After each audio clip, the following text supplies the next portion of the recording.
Happy nearly New Year. Happy New Year, Aiden. That's it, baby. 2 days to go until 2025. Yo. Do you, so today we're talking about Eve of the Daleks. Did you have a preference for the episodes actually being on Christmas or New Year? As in God, I'm dumb. I'm going to have to ask what you mean by that. Preferences Like scheduling, do you like it more it being on Christmas or do you like it more being on New Year? Oh, okay. I think I prefer the Christmas slot. I won't reveal how I feel about this episode, but until this, I was like, I don't know if I like these New Year specials, but I wouldn't be against them maybe experimenting in the future with it. That could be cool. Yeah. I like the whole two-parter vibe. I know we'd probably never get that again, but the whole end of time, Christmas and New Year, I think that was a really cool idea. Yeah, that was cool. Yeah, I don't think we need that every bloody year, but I think it was cool. That is kind of cool, actually, yeah. Yeah, it was pretty sweet. I think Top Gear did a similar thing. Maybe. I don't know. R.I.P. That could be cool. Yeah. Let's do it again. Let's do it again, baby. Experimenting is always a good idea, I feel like. I mean, who knows when we're going to get another special next. Christmas special, New Year special, nothing's confirmed. So who knows what it would be next? Not Easter me. Easter special? Been there, done that Dead? twice. Legends of the Sea Devils. That is technically what it will be next for our Jodie reviews. So. Yeah, and Planet of the Dead was. Yeah. Easter special. Happy Easter. There's even a little reference to it at the front. Very true. Happy Easter. So yeah, today is all about Eve of the Daleks, so we'll get into that in just a second. My name's Aiden. I'm Connor. How you doing, everybody? How good. Thank you so much, everyone who has watched our George of the World review. That is out now. Yeah, and it was such a banging review. The best episode of the podcast we've ever done. It's hard to top ourselves, but we did. We are filming this on the 16th of December right now, so every year we film these New Year's specials of our show, always in advance. Well, it's a bit chaotic to organise shit throughout December, so one time it was a month ahead or something. You're exaggerating. You're dramatic. You're so drown. Well, you got to bring the dramatic side onto the podcast, man. Follow us. They got to keep them on their edge of the seat, Follow us on Twitter and Instagram at 50Doctor. Subscribe if you bloody haven't done it already. And we'll get into the review. Let's do it. 50 podcast.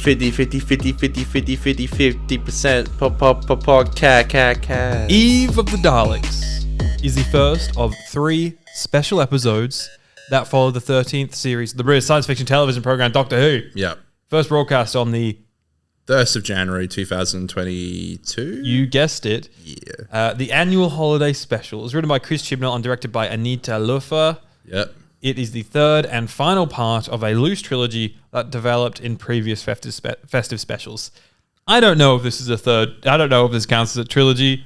It kind of does. It's kind of But it's strange. not a story connecting this one to the other two. But yeah. In the episodes, the Doc, played by Jodie Whittaker, and her 2 companions, Yasmin Khan and Diana Lewis, get trapped in a time loop on New Year's Eve. Once there, they find Sarah and Nick, guest stars Aisling B and Ajani Salmon. I hope I got that right.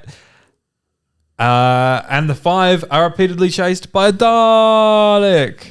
Again and again and again. Thank you, Sylvester. Yeah. That's a very niche reference to our interview with Sylvester McCoy. Hey, everyone's seen it. This is how I want you to tell me your thoughts on this episode, okay? Right, okay. So we did this, back in 2022 when it came out. January 2nd, probably, we did it. Correct. You gave it an 8, I gave it a 7.75 back then. Nice, Connor. Insane. Nice one, Gary. Nice one, geezer. All right. Now, I'd love to bloody know, mate. What is your order of ranking of the 4 Doctor Who New Year's specials, including The End of Time Part 2? Holy smokes. Yeah, throwing you under the bus with a little bit of improvisation here for you. Okay, well, I'm notoriously not a huge End of Time Part 2 fan, but I would definitely put that at the top. And then I put Eve. And now this is really going to show how much I know these episodes. You meant to go for dramatic effect. You meant to go from bottom to top. Right. Well, do you want me to start from bottom? What the fuck? All right. I'm going to guess this right. You're going to get it the wrong way around every time. You always do. Resolutions with Captain Jack. No. Far out. Literally every time you get it wrong. Of the Daleks. Revolution third. Resolution 4th. Yes. So they get better every time. Is that what you're saying? Sure. Well, End of Time Ed first. Resolution, Revolution of the Daleks, Eve of the Daleks, and then End of Time Part 2. Yeah, I see what you mean by End of Time. What about you, Aiden? You can have the dramatic effect. I'd say, yeah, exactly the same. Nice. Exactly the same. Not even a little bit of a... No. You know, maybe get a little bit of suspense going. No suspense. Because the thing is, End of Time part, we're going to end up talking about End of Time this whole fucking podcast, aren't we? End of Time Part 2, I think is actually really great. It's Part 1 where some of my problems lie, but even then, Part 1 has some great scenes in there. Well, in Part 2 has your favourite scene of Doctor Who ever. Yeah, so instantly a 10 out of 10 episode. So instantly 10 out of 10. Okay. Yeah, but even the Daleks, I think, is super bloody heckin' fun. Yeah, boy. Would you not agree on the rewatch? It's super califragilisticexpialidocious. I agree. How good? Yeah. End of pod. End of the See show. you next year. See you next Who year. Have you been practicing that? Yes. Dun, dun, dun, dun, dun, dun, dun. Is that your Sagan score? Pretty much, yeah. It's actually a reference to Scrubs, if anyone got that, but that's okay. Yeah, so Eve of the Daleks. So, yeah, this is the one where they are stuck in a time loop and there's Daleks coming up left, right, and center. Mm-hmm. I think one of the cleverest... The concept is so clever because every time the Doctor and companions and so die, they come back a minute later, and so the time loop gets shorter and shorter each time. Yes. And it's such like an easy way to create suspense and tension because every time the scenes get shorter, the pressure rises. It's just like such an easy way of doing it. I'm not saying that's a cop-out of Chibnall. I think it's a genius idea. I agree. To do it. I'm not calling him a genius because there's a bunch of bloody plot holes in this episode, but we choose to ignore. Okay. Because there is a big door that lets them out at the end, apparently. Yeah. Is there a reason behind that? Big door. Big door let them out. I think every building needs a fire exit. But the fire exit isn't part of the time loop force field? No. No, but we don't care about this. We don't care about this. Firework exit, as I call it. Very nice. Thank you. Yeah, so give us some vague thoughts on Eve of the Daleks. Vague thoughts, okay. Vague thoughts. Always really enjoyed this episode and was very much looking forward to starting it now. It's a very fun New Year's special. And I did a little bit of... I'm like, I can't be the only one who enjoys this. So I went to IMDb and I checked out some other people's reviews, and it seems like a lot of people actually agree with me. One person even said, this is my favorite episode of the show in a very long time. And I can see why someone said that, because it's like, I think it has a different vibe to Flux as well. Yeah. I think it just has it has a very, it's low budget, but in a good way. It's restrained in a good way. You know? I suppose if Flux is COVID season, but them sort of going a bit crazy and being like, let's see how far we can push it. Yes. But then Eve of the Daleks is like COVID season. Yes. But let's actually play with these restrictions in like a small scale capacity. I think Chibnall's even admitted this. Like, we needed an episode like that was going to be low budget. Yeah, I think he said he wrote it in 2 weeks because the original plan for the special fell through. Correctamundo, which I think is really cool, and I think it works. And I think you were saying like last week, like restrictions can help sometimes to create really cool opportunities like this. Pressure makes diamond. Exactly right. And I think that's exactly what happened here, along with some really cool guest characters who I think both work really well. And I've found it very annoying Daleks popping up, but this is probably a Dalek story that I actually really do like, considering we've just seen them in Flux like a gazillion times. I'd say A, the Daleks are super threatening. Correct. B, they look so nice. They are lit so like kind of stunningly, but also at times super terrifyingly, like when they're lurking in the background. Yeah. Intense as fuck. They turn off their eye stalks. Yeah, that was a bit random. Yeah. But then C, they also... This is a rare exception where I'd say you always sort of want to have your villains fleshed out, but every now and then you find a story that you just need a villain to be there as like a plot device. Like this episode didn't require a main villain origin story thing, and that's why you get away with using the Daleks in this, because I think they're good in these episodes. Because if it was like a random villain, it would be like, oh, shit, villain never got developed. But we know enough about the Daleks to know that they would just kill the Doctor after everything that the Doctor's done. And you just need a quick solution to this. You just need a quick reason for the villain to be doing what they're doing in this episode. And that's why the Daleks are just the perfect choice for it. Yeah, definitely. Yeah. And the Daleks actually, I think, work, and they are threatening, like you said. And the plot as well. It's just fun and interesting, and it is very Groundhog Day-y. But I'm here for it. But I do also think, when you, like you said, every time they die, like it gets a minute closer, which I think is just smart and clever. And it's just it's a good time. And you know what? Like, there's like a little connection to Flux, but it's also quite standalone, and I appreciate that as well. Yeah, there's a few references, but as a story, it's its own. It's something to do like the Sontarans with something like that. That Jodie's doctor mentioned it. She's like, the Sontarans did this thing and the Daleks are here because of that, and it's like this whole thing. Because Jodie hijacked the Sontarans' plan. Exactly. All the Daleks bloody died. Yeah. But then also because the Tardis was a bit fucked from Flux. So there's that at the start. That is fun. It is fun. That's a cool little VFX thing. I don't know why Jodie said, let's all stand in the TARDIS until I press this button, and then we have to literally sprint for our lives to get out of this. Are you saying that the companions should have ran to the door, and then she would be like, okay, now I'm going to run? Yeah. Makes sense. It was a bit how you going. But it's a bit, why are you trying to maybe risk the death of your companions, Doctor? It's a bit, Chris Chibnall has an idea for a really cool looking thing, and it's just how it's got to be to make it work. And I respect that because it did look good, to be fair. You referenced the guest actors this week. Correct. And that is Aisling B and Ajahn Salmon playing Sarah and Nick. Another little love interest thing, which Chibnall likes to do with these New Year's specials. Yep. And I think they're both pretty great. I think Nick's a bit of a weird character. Like his whole saving a thing is a little bit weird, a little bit creepy. But I think he still does a good job at what the role is, and I think Aisling as Sarah is really good. And you can tell This Way Up is her series. It's on Stan in Australia, for those wondering. I watched it recently. Stanny, yeah, you did. And it's very good. It's very good. She plays the same character. You can tell they watched season 1 of that and were like, let's get her in. And that's totally fine. Yeah. And she does a great job. Even like her relationship with her mom and things like that. It all feels super similar. Okay.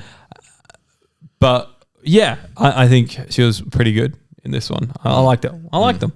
Me too. Yeah. It's funny because like that with the last 2 New Year's specials, they felt very connected. And this one's just not like that at all. Which is probably why I enjoyed it more, to be honest, because those 2 didn't really work for me. Yeah. Yeah. This one's completely like its own thing, and I think that's fun. And I much prefer that, I think. Do you think Chris Chibnall called this character Nick so that he could have the Daleks say the line, "I am not Nick," that was knowing full well that it's Nick Briggs behind the mic? Oh, okay.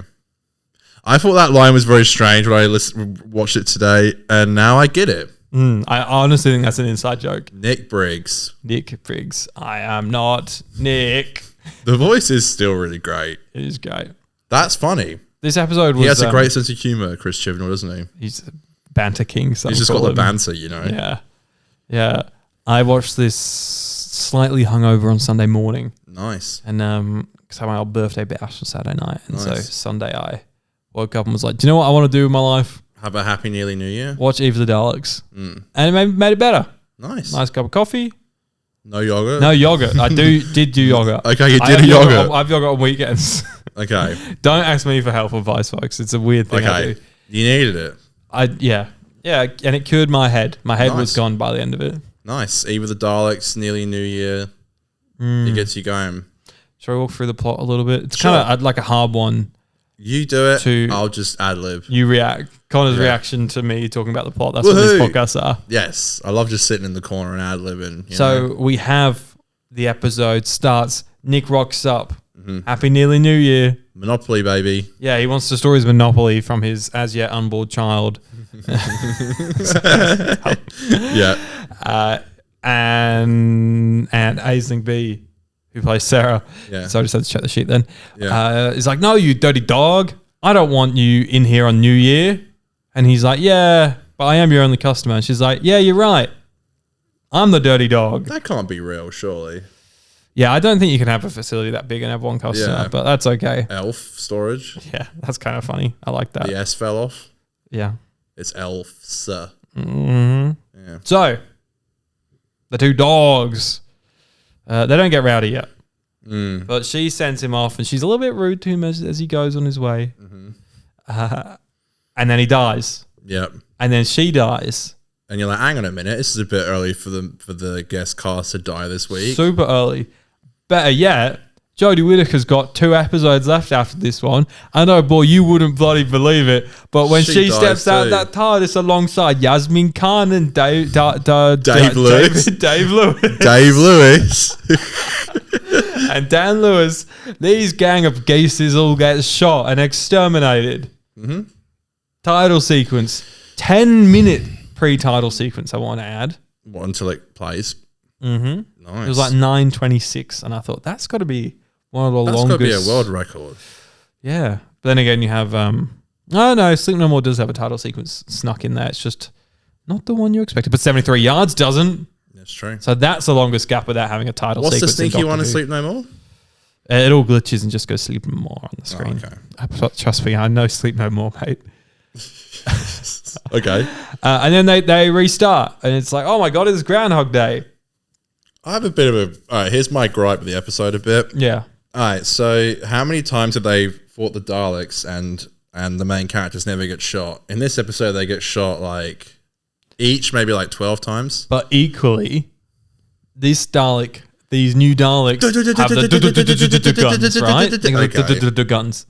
And there's literally the most batshit, unbelievable moment where all 5 of them are together, taking up the entire hallway, running, and the Dalek goes exterminate, and none of them die in that moment. It shoots the roof, the walls, the floor, literally everywhere. Stormtrooper style. And I even noticed like they slowed down its shooting, like it starts going like they were like, oh shit, this is getting pretty unbelievable. Yeah. I still stand by my statement. Yeah, well, They all get like, yeah. that never happens normally. The last time the Doctor got shot by a Dalek was Stolen Earth. In this damn episode, fucking Doctor gets shot like 100 times. Oopie doopie, right? I guess it's the new gun that the Dalek never uses again after this. It's pretty good though. I think they're probably in Power, probably. Yeah, I can't remember. Don't see the Doctor getting shot in that, do you? No. No, not by a Dalek at least. No. That's my gripe. That's probably my main gripe with the episode. Just like, was that's your main gripe? Kinda. My main gripe is just that they can leave through a door at the end. It's just a bit silly to me that there's a door that doesn't have the force field on that they can get out of. Maybe they forgot about it and this is just the way it is. Little darling. Anyways, eventually they figure out, holy shit, we're in a time loop. Yeah, what gave it away, folks? And I like that. I feel like it'd be so easy to write this episode where the Doc and companions are just always they're always learning each time and doing the next thing. But what Chibnall does that's quite clever in this is he also really goes hard on that the Daleks are also learning every time. And so sometimes they try and do something to get a step ahead, but the Daleks have already thought about that and they stop them. They're like, nah, mate, I was smarter than you. I thought about that as well. Yeah, I'm going to turn the power off, mate. What you doing? There's a moment when later in the episode where Sarah goes up an elevator up this 5-6 story building. Yeah. And she calls her mum. Yes. The scene's about 2 or 3 minutes. Yeah. Long elevator ride. Yeah, well, you know what Chris Chibnall likes to do when it comes to traveling and stuff? Slow it down. 10 minutes to Ahsoka. Osaka. Isn't Ahsoka from Star Wars? Yeah. You silly goose. Oh, Mondays. But what the Doctor and stuff throughout the episode Garfield have to do is they have to start thinking like 2 loops ahead. So they can A, set up some stuff in the time they have, but then B, try and distract the Daleks to make them think of other stuff throughout it. And you've also got the added tension of anything that happens in the first minute of you spawning in will only happen one time. So when Nick dies early on in one of them, they're like, shit, we have this one time to save Nick. I think that's a really good stake. Yes, well, we have cements time for that minute. Do you like Jodie's speech?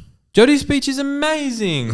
So they're all gonna shut up and listen to me because I'm the doctor and I know what's best for you. Yeah. Fucking shut up, everybody. And you know what? These guys are arguing the whole episode.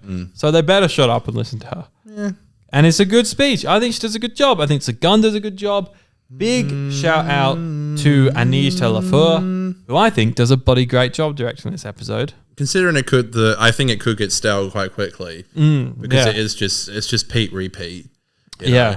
And I guess it's my other gripe with the episode. The episode can feel like it's just doing the same shit every time sometimes, but you know. I think it's maybe 5 to 10 minutes too long. I think it starts really strong and ends really strong, but I think around like the 28 minute, because I think this is when I checked, around the 28 minute till around the 48 minute mark or just below, 28 minute to the 40 minute mark, I think I like fade a little bit where I'm like, we're doing... I'm fading. But of course, along the way, we learned some stuff about the characters here. Here we go. Nick and Sarah. Oh, you got me there, mate. Got you, yeah. You got me we'll there. We'll get to those later. Don't you worry. Okay. Nick and Sarah, mate. Didn't see this one coming at all. Mate, they just want to absolutely shag. Well, they say that the weird ones are always the nice ones. Isn't that a line in the episode? I think they say good-hearted weirdos. Yes. Are the best ones. Yeah. So, because she's like, he's a bit weird. There's even a whole scene of her saying that he's the weirdest bloke she's ever met. She's literally like, you're a fucking moron. And I wouldn't be here right now if it wasn't for you. Yeah. Nice. And so then he goes and insert Christopher Eccleston's soundbite here. Christopher Eccleston. Ecclestone. Yeah. Yeah. So you have this cute little love story there. What do you think of the love story? Do you believe it? I do believe it. In love after love. Number one in the charts when I was born, by the way. Wow. New Year's Eve is my least favorite holiday ever. Right. I hate it. Okay. That's I really classic hate you. it. Why? Because you hate fun. What? If you were the 10th Doctor in the Waters of Mars, you would say, Doctor, not fun. I like fun. What are you talking about? I just don't like New Year's, okay? I don't like it. Hi. So maybe I do feel like Nick. If I could if it was socially acceptable to not do anything, I wouldn't. But then people say I'm weird for not wanting to do anything. Well, you don't have to bloody find a lovely friend and kiss them, but you can just have How did you junk know my plans? and enjoy the year that is or was. Look back, I suppose. Look ahead, enjoy music. I don't know. And bang your head. I'm just saying I can understand where he's coming from. That's fair. That's fair. And cute. And I think it's a bit, Chris Chibnall, it's like it's shaming people who don't like to celebrate New Year's. Maybe I do want to bring Monopoly to my storage unit. You sound though right now like those people that got really mad at Russell T Davies for saying, if you don't like Christmas, I don't have time for you. That's what you sound like right now. I did say that last year. I was one of those people. Okay. Well, that's a shame. Christmas is hard for some people, Oh, it is, but I don't think his statement is targeting those people. I know. I just like to get angry at Russell. Yeah, that's fair. Long story long. Yes. I do like the relationship though.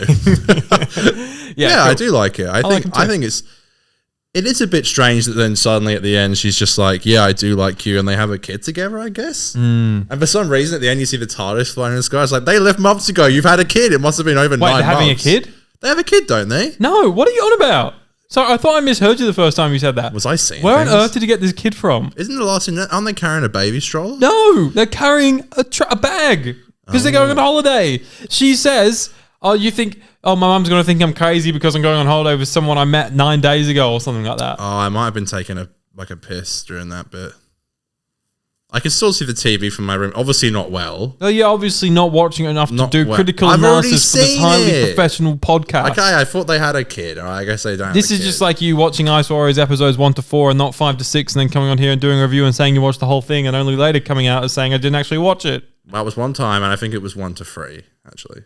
Well, well, next time we talk about it, it's going to have been 1 to 2, isn't it? Because it keeps dropping. I only didn't do it one time. Should we talk about the lesbian in the room? Dan and the Dalek. What a scene. What a scene, though. Okay, you John Bishop simp. He gets to run around the Dalek. I could have done for more of that. I could have done that for 45 minutes, like just him spinning around a Dalek. What's a Dalek? What's a Dalek? The most evil creature in the universe. I was thinking he must have missed him in the Vanquishers then for that line, right? He must have missed them every time they've attacked Earth. That's a fact. They've attacked Earth like a gazillion times. Where were you in 2008? Where were you in 2001 AD? Yeah. 2101? No, 2001. I can't remember. A Space Odyssey. A Space Odyssey. AD. Where were you? Yeah, but I think it's a fun scene. Like smart. If you get close to a Dalek, there's not a lot they can do. Because the plungers are pretty fucking useless. Let's be real. But if you get killed by a Dalek plunger, you're actually a moron.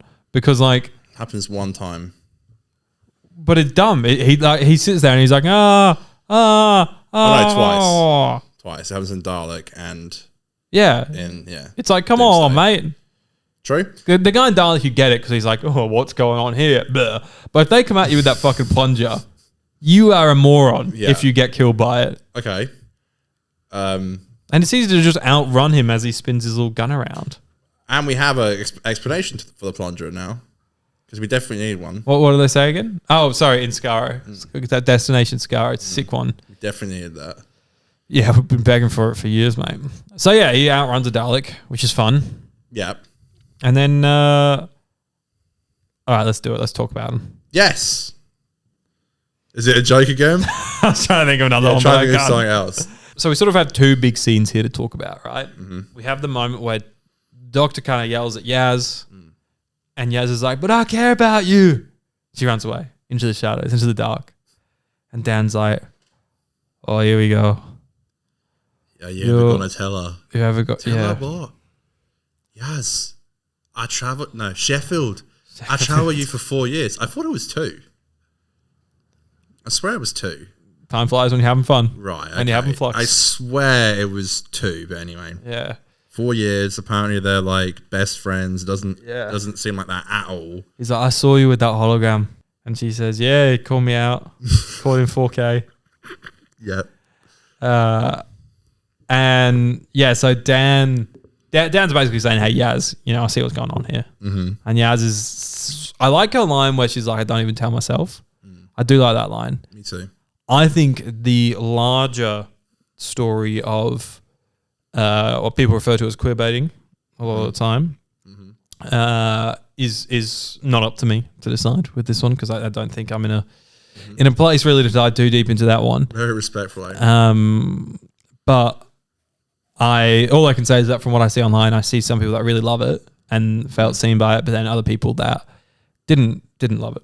And so the verdict is sort of out there and sort of still being decided, I guess, because it seems pretty split, everything that I can see. And I definitely understand both arguments. I think it works in this episode. I agree. Yeah. Yeah. If we're just talking about this episode, I think it works. Yeah, let's do that. Yeah. Yeah, it's a good scene. I definitely believe it from Yaz's perspective, I think. Me too, yeah. Especially if you've been traveling with someone for that long. Yeah. Even though you spent 4 years apart from them just before this, but yeah. That's true love though, isn't it? If you still hold on after that. Oh yeah, exactly right. Yeah. No, I think it works in the episode. I like the moment at the end where it's like the fireworks are going off and there's like a will they moment, and it's like no. Mm-hmm. Which is interesting because I could have sworn something would have happened, but I love how Yaz tells Dan, and they're sort of like, kind of like besties, like, oh, don't tell. First thing Dan does the moment Yaz is away and Jodie's back, he's like, she likes you, Yeah. I like her too. No. Oh, she likes you. Yeah. I don't know what you mean. Really? I think you do, Doc. Well, all right. Brilliant. Just brilliant. Just brilliant. Yeah. So Another thing to worry about. Okay. Yeah, so it's good. Those scenes work for me in this one. Yeah, I agree. And I agree with your statement. I don't know if I am qualified to comment on it. I mean, I suppose I guess if like any sort of relationship portrayed in like film or TV, like, you know, you can relate to it or not, and I suppose it could be the same thing here. Yeah, exactly. So, yeah. For some people it rings true, for some people it doesn't. Exactly right.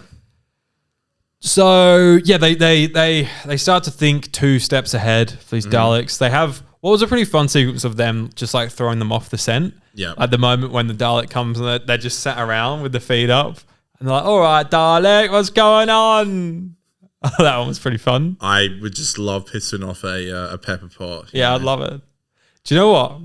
I sort of figured out what it is about John Bishop in this episode. That because I'll be real with everyone here, okay? John Bishop, we love him. He's so funny. But I wouldn't say he's like a top tier Doctor Who actor. Mm-hmm. He made a joke in his show where he said, when I did Doctor Who was when I found out I couldn't act. I don't think he's that bad. I think that, that's harsh, and that's just him taking the piss out of himself. Yeah. I think he's good, but there's definitely some moments where you're like, he's definitely a comedian first and actor second. Yeah. But the way it works for me, the reason it works for me is because he just like looks like he's having fun all the time. Like sprinting around, like and I don't know. I just believe like that's John Bishop to me, not Dan Lewis. Yeah, exactly. Just having fun. Yeah, you know? I completely agree. Yeah, that's why I've never really had any issues with it, you know. I mean, he doesn't, I don't think apart from that one scene, Dan really does anything this episode. No. Well, he's got 2 scenes. He ad-libs. 3 scenes. He's in scenes. Yeah, he's in scenes. He says words. He is in the episode. Yeah, that is for sure. Some get a bit confused about that, but I don't know. He doesn't really have much to do. Facts. I feel like from here on out, he doesn't really have anything to do in the show. No, I think he does a bit of swimming in the next one. He does a bit of swimming. In the next one, dressed as a pirate, sexy pirate. Yeah. And then, but that's about it. I think. Yeah, I mean, I love John as well. So I think you know, Dan will forever be in a great place in my heart. Yeah, he's so funny. I love him. You know, he's just so nice to see. Liverpool and Sheffield. The love story that never was. At least he's trying to ship them.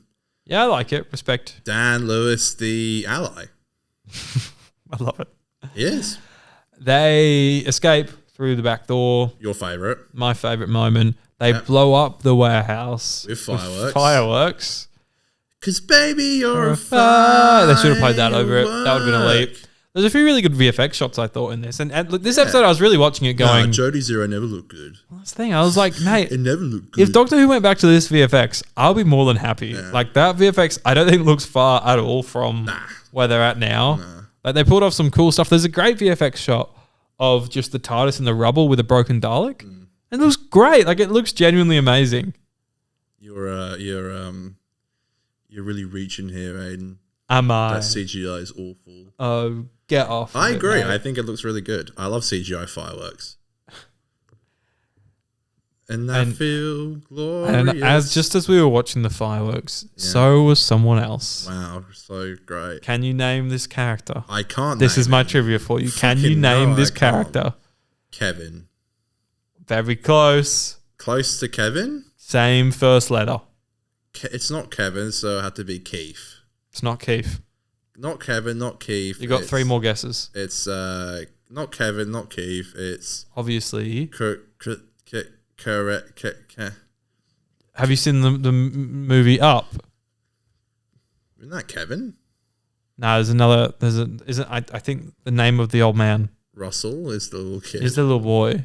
The old man's called fuck. He's not called fuck. He's called Carl. Yes. With a K. The man from The Woman Who Fell to Earth gets a really random, surprising cameo. It was sweet. It's sweet. It's like I get it's sort of setting up like a bit of a bookend. Thing. 2 episodes too early. Let's be real. But it's still like no fireworks in power.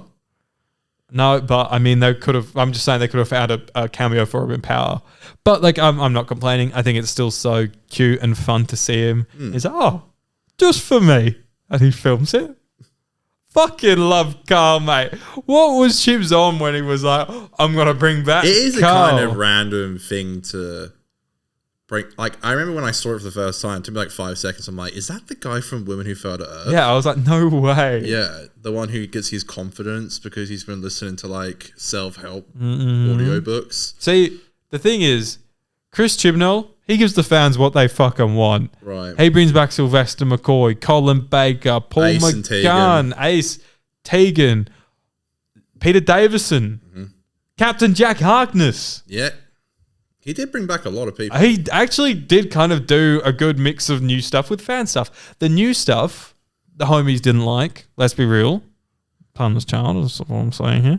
Right. But I think he did a good balance of like new stuff and old, especially like you look at season 11, which was a completely new slate. Yeah. And then he just sort of, gives you a bit of Captain Jack in season 12, and then you get a few more cool cats rocking up and A little bit of Captain Jack in my my life, life. a little bit of Jericho on my side, Nice. a little bit of Tegan is all I need. a little bit of Carl, At the end and at the end of Eve. Eve. Wow. There we go. How good. Aiden Green, the rapper over here. That's me. That's a creepy song though, isn't it? Really? A bit. Yeah, a lot. A little bit.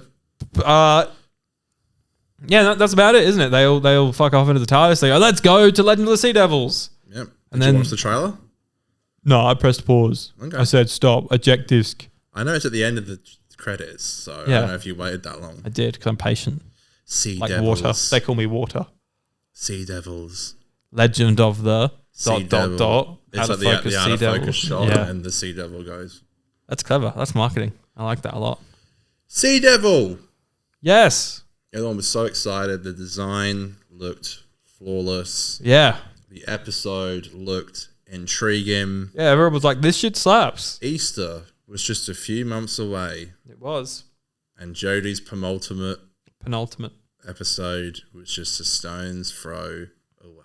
Stone over the ocean at the Could end say that. of the episode, like you would say. Blossimiest blossom. Tag. You're it. That's the only thing. The only mystery worth solving. I want to know what happens next. Yeah. Diddle-a-dun, diddle-a-dun. Doctor Who is now cancelled. Until Russell T Davies comes along and saves the day. That's it. Yeah, so yeah, overall, like super fun episode, I think. Like it's great. New Year's Day, I'm hungover. Fix me viewing. And now I've been singing way too much on this pod recently. I'm taking That's everything you say to make a song out of it. That's all right. We can all do that. To fix you. Remember when I used to always do Murray Gold on this? I used to always like sing. That was more of like a Zoom thing. Oh, sorry. God forbid I bring it back in person. No, it's okay. Remember I used to do the harmonica? We used to always do things. Oh, the harmonica. Remember the ruler? I used to just smack the arm, the arm. You wouldn't get away with that shit right now. Just like smack it like dun dun dun. Yeah. Yeah, we wouldn't do that now. Smack the arm of the mic. Play the harmonica. Carly's crack. Carly's crack. Probably some shit that's aged badly. I don't know. Oh, I'm sure there is. Those are the days. I don't know. Aaron just went through it all, so I'm sure they would have said if they're like, Yeah, maybe please. just go back and check this out. Maybe take this one down. Yeah. Question mark. I predicted RTD coming back with something, by the way, in like 2021 or something. That's fucking so cool of you. You're welcome, internet. What would you give Eve of the Daleks on rewatch out of 10? What would you do if Aiden done? I would give it 7.5. You're sticking. Well, I know you gave it an 8 in the past. You're giving it a 7.5 now. Yeah, you gave it a 7.5. I gave it a 7.75 in the past. Thank you very much. Oh, excuse me. I'm going to give it a 7.5 now. I think it's great. It's flawed. But it's just Chibnall having fun, I think. Now, like, give him a hot. Come on, we should bring him back. Sure. Bring him back. Does he want to come back? Give him a season. He probably doesn't want to come back. Give him a season. Give him 8 episodes with Disney. That's what the fans want. I'm speaking on behalf of the fans. I don't know.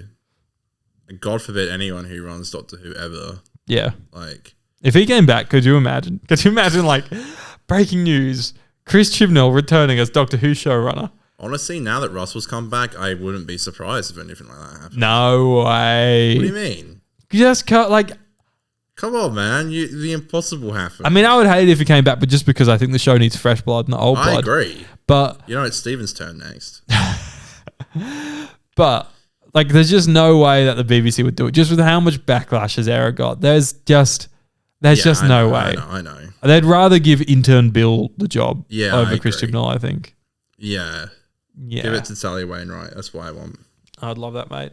All right, so Cover Boys at 7.5 means we fist bump. Happy Who Year, everybody. Happy Who Year, guys. Stay safe. See you on the other side. And remember, if it's... I don't know. I got nothing. Fuck! If it's... Yeah, I've got nothing either. If Damn it! If it... This is what happens when you do live shows. If it looks like a minty, it doesn't mean it's a minty. Sure. That's my New Year's Eve party advice. You know what I'm saying? I'm being What's hashtag... that, ecstasy or something? I'm just saying be aware. Okay. I'm just saying be aware. Oh, I see. I'm just being, because saying when be people aware. spend a lot of money on drugs, they just leave them on the side for people to take. I'm just saying. That's which is so silly. When I'm not saying that kids don't pick up drugs on the floor, but it's like I'm just saying people spend a lot of money on them. I don't know why they just leave them hanging around. I'm just saying eat your own mints. True. If you got smelly breath, eat mints, but only if they're your own mints. That's all I'm saying. Okay. Thanks, guys. We'll see you in the new year. It's as to what we're doing in the new year, by the way. I'm not quite sure where it'll start, but there'll be more Who to Be Buried With and things like that coming out. So stay tuned for that. Series 24. 5. We'll continue 25, yeah. It's Aidan and Connor's podcast. We're doing Doctor Who reviews for the last time, 2024. Doing Doctor Who reviews. Da-da-da. Ba-da-ba. Da-da-da. 10, 9, 8, 7, 6, 5, 4, 3, 2, 1. Happy Who Year! May old acquaintance be... Looking around for someone to kiss, and all I see is that Dalek in the corner over there. Right, thanks. Where's the mistletoe at?